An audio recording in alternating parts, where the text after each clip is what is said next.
नमस्कार, city post के इस खास पेशकश में आपका स्वागत है। मैं हूं श्रीकांत प्रत्युष। खास पेशकश इसलिए कि बिहार झारखंड की तमाम बड़ी खबरों के बारे में इस वीडियो में चर्चा करेंगे। हमें उम्मीद है कि आपको ये वीडियो बहुत पसंद आएगा और कम समय में आपको बिहार झारखंड की तमाम खबरें पता चल जाएंगी। देश की बड़ी खबरों पर भी हम चर्चा करेंगे।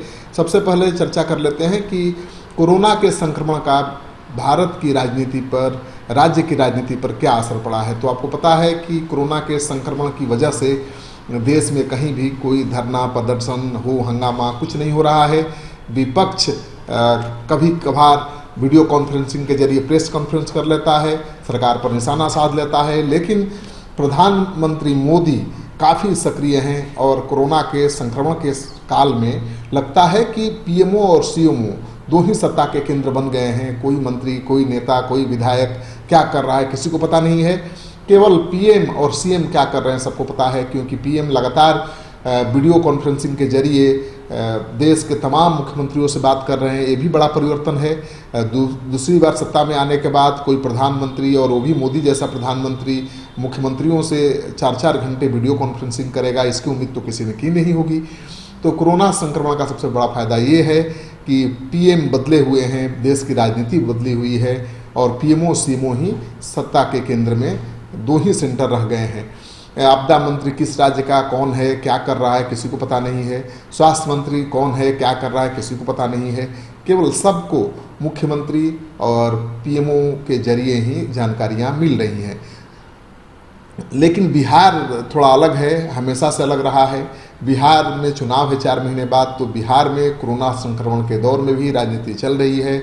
लॉकडाउन की वजह से भले देश भर में विपक्ष कोई धरना प्रदर्शन नहीं कर रहा हो, लेकिन बिहार में ये शुरू हो गई है। कल उपेंद्र कुशवाहा ने प्रवासी मजदूरों की समस्याओं को लेकर पटना में धरना दिया और उन्होंने कहा कि लॉकडाउन का उल्लंघन करना उनकी मजबूरी बन गई है। इसी तरह से तेजस्वी यादव गोपालगंज तिहरी हत्याकांड को लेकर मार्च करने का ऐलान कर चुके हैं। पटना से वो राजभवन, पटना से वो गोपालगंज मार्च करेंगे। कल राजभवन भी गए थे, राज्यपाल से मुलाकात की थी, उनको ज्ञापन सौंपा था और गोपालगंज तिहरी हत्याकांड की सीबीआई जांच की मांग की थी। तो बिहार की राजनीति चल रही है, लेकिन पूरे देश की राजनीति ठप है और केवल दो ही सत्ता के केंद्र में लोग नजर आ रहे हैं, एक पीएमओ है, एक सीएमओ है। दूसरी बड़ी खबर ये है कि बिहार में संक्रमण का खतरा लगातार बढ़ रहा है। आपको पता ही है कि बिहार में रोज़ 1.5 लाख 2 लाख प्रवासी मजदूर आ रहे हैं, ट्रेनों से आ रहे हैं, पैदल आ रहे हैं, अपनी जुगाड़ से आ रहे हैं और प्रवासी मजदूर संक्रमित भी पाए जा रहे हैं। तो संक्रमण का खतरा बहुत बढ़ गया है। 3036 तक संक्रमण का आंकड़ा पहुंच चुका है। ये कल शाम तक का आंकड़ा है, आज सुबह के बाद ये आंकड़ा और बढ़ेगा। और खबर ये है कि पटना के दीघा में भी एक संक्रमित सामने आ गया है, उसको लेकर दीघा मोहल्ले में हड़कंप मचा हुआ है। पटना में संक्रमण का खतरा भी बहुत बढ़ा हुआ है। यहाँ पर भी 185 के आसपास संक्रमित पाए गए हैं। तो पटना भी खतरे से खाली नहीं है। पटना में कई हॉट स्पॉट बन गए हैं, उन इलाकों की घेराबंदी की गई है। तो पटना में भी अगर आप रहते हैं तो आपको बचकर चलने की ज़रूरत है।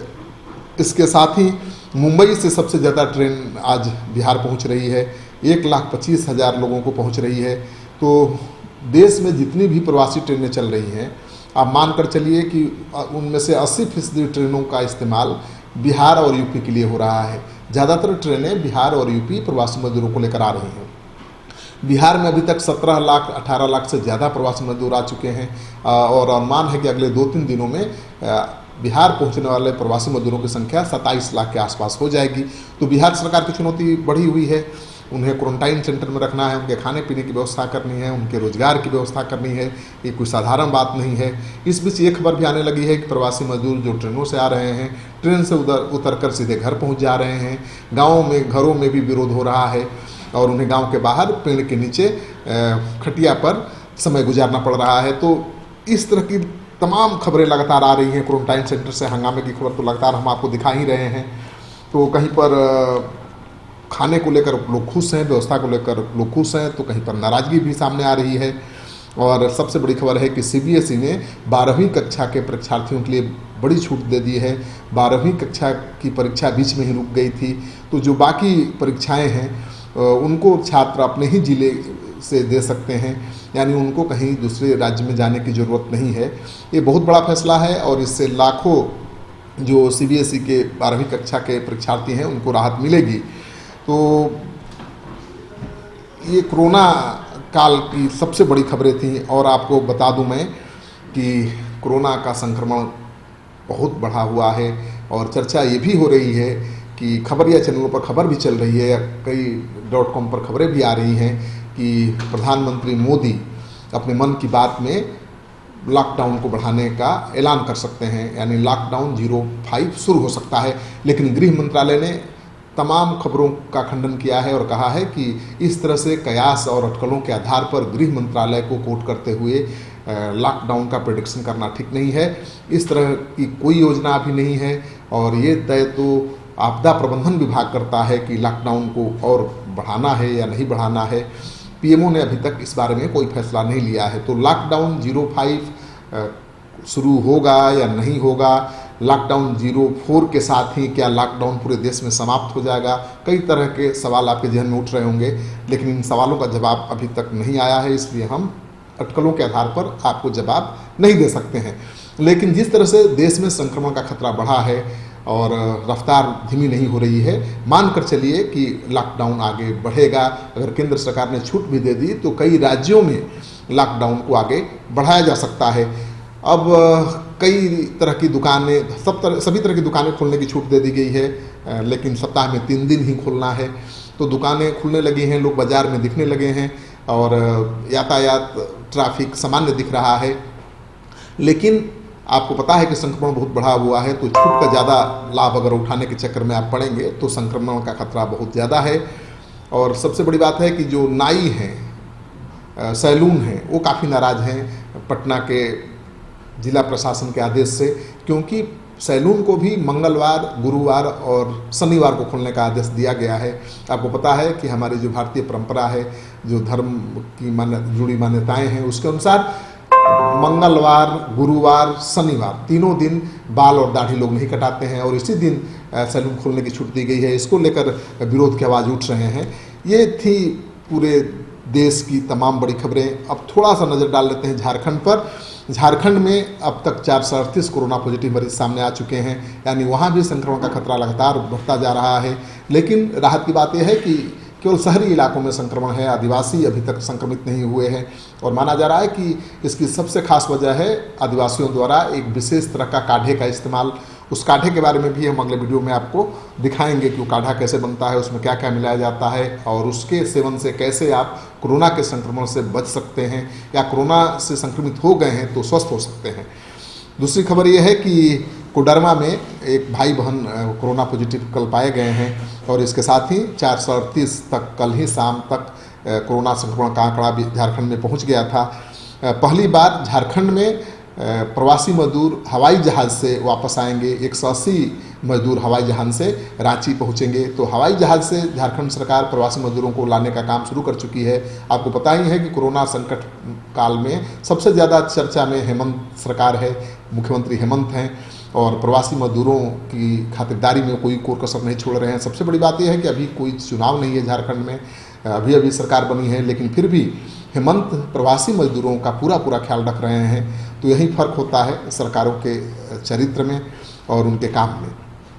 दूसरी बड़ी खबर यह है कि झारखंड के 400 मजदूर नेपाल और झारखंड के बॉर्डर पर फंसे हुए हैं। खबर के अनुसार नेपाल में फंसे हुए मजदूर सोलौनी बॉर्डर पर हैं और इंतज़ार कर रहे हैं। वहाँ से वीडियो बनाकर झारखंड सरकार से गुहार लगा रहे हैं कि हम नेपाल के सोलौनी बॉर्डर पर फंसे हुए हैं, हमें बुलाइए, वापस अपने घर पहुँचाइए। लेकिन अभी तक उन तक राहत नहीं पहुँची है। लेकिन ये बात हेमंत सरकार के संज्ञान में आ गई है और जो बात हेमंत के संज्ञान में आ गई, मानकर चलिए कि थोड़ा विलम्ब भले होगा लेकिन कार्रवाई होगी, क्योंकि जो राज्य सरकार हवाई जहाज़ से प्रवासी मजदूरों को ला रही है, भला वो 400 मजदूरों को नेपाल के बॉर्डर पर कैसे छोड़ सकती है। और दूसरी खबर यह है कि हटिया डैम का पानी सूखने लगा है। इस वजह से रांची के कई इलाकों में पेयजल संकट पैदा हो जाएगा। वैसे झारखंड के कई इलाकों में पहले से ही पेयजल संकट है और खबर यह है कि जैसे जैसे गर्मी बढ़ रही है पेयजल संकट शुरू हो गया है। और दुमका के शिकारी पाड़ा से खबर आ रही है कि आदिवासी वहाँ पर नाले का पानी पीने को मजबूर हो गए हैं। यानी आदिवासी और जानवर एक साथ एक नाले का पानी पी रहे हैं। तो आज़ादी के 70 साल बाद भी अगर आदिवासियों को शुद्ध पेयजल मुनासिब नहीं है तो ये चिंता की बात है। मुझे लगता है कि हेमंत सरकार को इसको लेकर चिंता करनी चाहिए। और दूसरी खबर ये है कि झारखंड के मुख्यमंत्री हेमंत ने कहा है कि प्रवासी मजदूरों की खातिरदारी में कोई कमी नहीं होनी चाहिए। झारखंड में हजारों की संख्या में मुख्यमंत्री किचन चल रहा है, दाल भात केंद्र चल रहे हैं और वहाँ पर 7 लाख 8 लाख से ज़्यादा प्रवासी मजदूर रोज़ खाना खा रहे हैं। और मजदूरों का कहना है कि खाने का क्वालिटी भी ठीक है और झारखंड के किसी भी क्वारंटाइन सेंटर से इस तरह की शिकायत भी नहीं आई है कि खाने पीने को लेकर कोई दिक्कत है या कोई बवाल हो रहा है। तो हेमंत के लिए ये राहत वाली खबर है। तो इस वीडियो को देश दुनिया के सारे दोस्तों के साथ शेयर करिए ताकि जहाँ भी वो हैं वो लॉकडाउन में फंसे हैं उनको बिहार और झारखंड के साथ साथ देश की तमाम बड़ी खबरें मिल सकें। आपका सहयोग समर्थन बहुत मायने रखता है सिटी पोस्ट की टीम के लिए। अगर आपने अब तक हमारा चैनल सब्सक्राइब नहीं किया तो कर लीजिए। आपका एक सब्सक्रिप्शन सिटी पोस्ट की टीम का हौसला बढ़ाने के लिए बहुत काफ़ी है। धन्यवाद।